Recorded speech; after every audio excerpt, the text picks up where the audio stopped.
Have you ever wondered why you always seem to spend more than you planned at the grocery store? Even when you bring a list, something strange happens. You walk out with extra snacks, maybe a frozen pizza or a dessert you never intended to buy.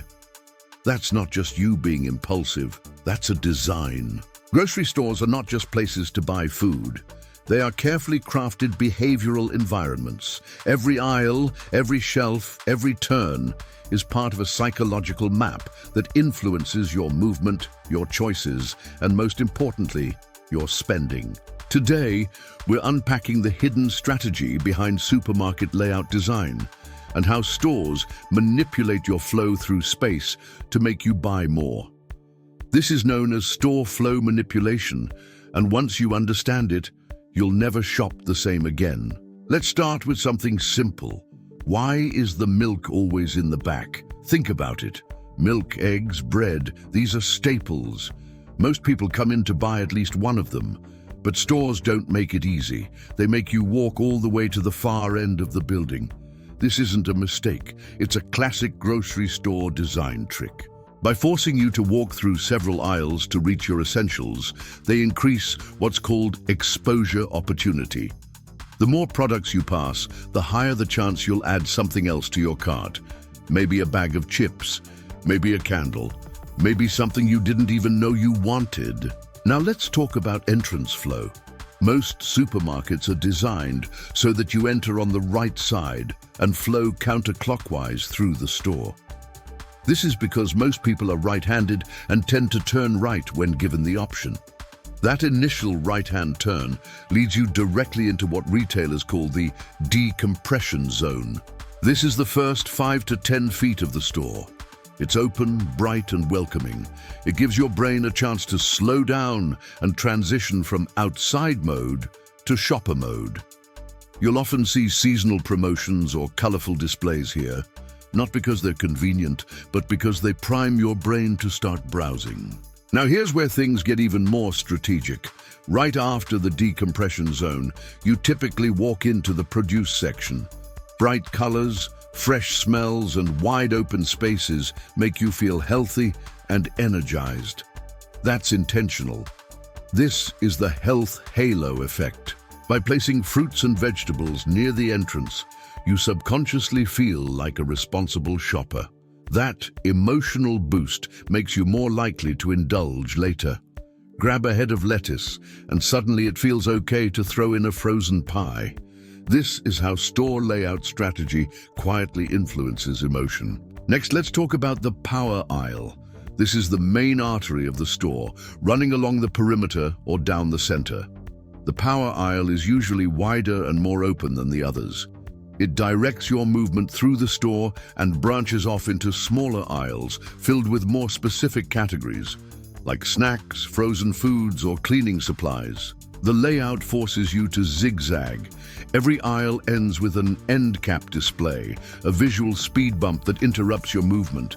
Endcaps feature promotional products, often at full price, and are designed to grab your attention.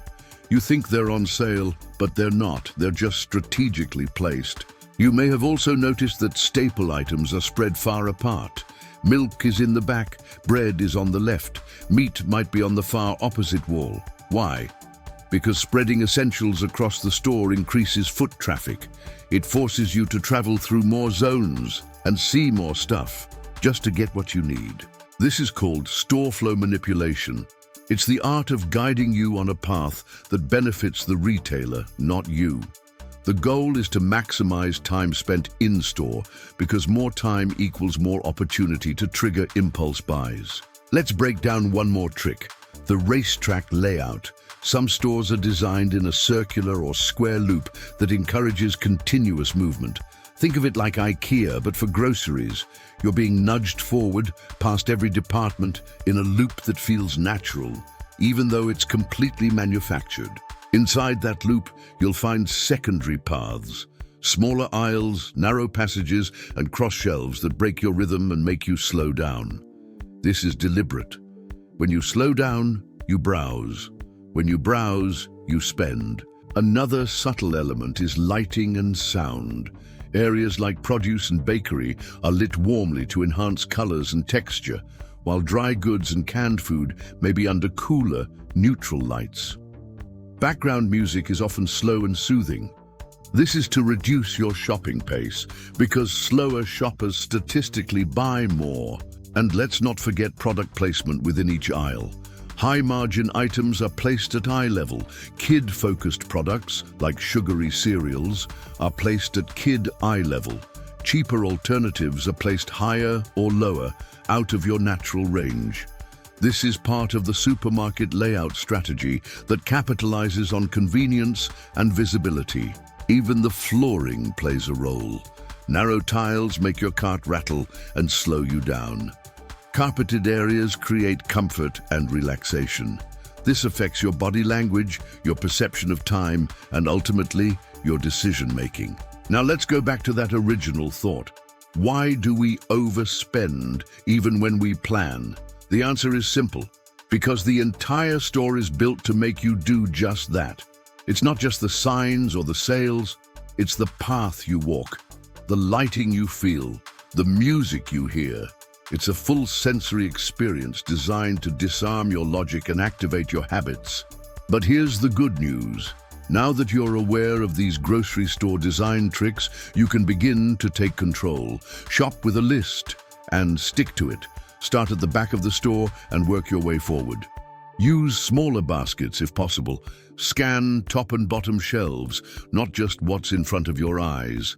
Set a timer. Avoid shopping hungry. And remember, when a store feels too comfortable, that's probably by design.